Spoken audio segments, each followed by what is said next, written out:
Hey guys, in this video I'll show you how to delete or void transactions in QuickBooks Enterprise.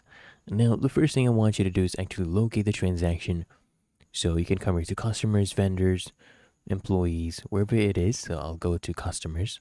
Okay, you can come here to customer center and you just select your customer, right? Whichever your customer is, and let's say this one right here. You can choose the transaction tab and you can open up any transaction. So let's say it's this one right here, payment or invoice, whatever it is. Okay, you open it up, and then once the transaction window is open, you can go ahead and void this. And the way you go about this, you can easily just press on your keyboard, okay, Control plus Alt plus V.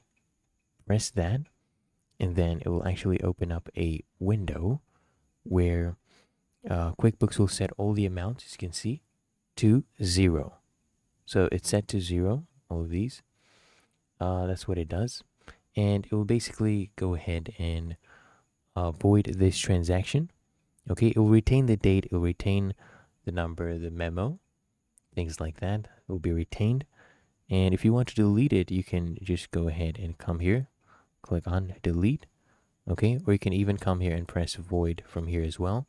So as you can see, once you void it, everything changes to 0. Really easy. You can close this now. You can save it. Okay, I will not go ahead and save that, but you can just click on yes. If you found this helpful, make sure you smash that like button and subscribe to App Mentor.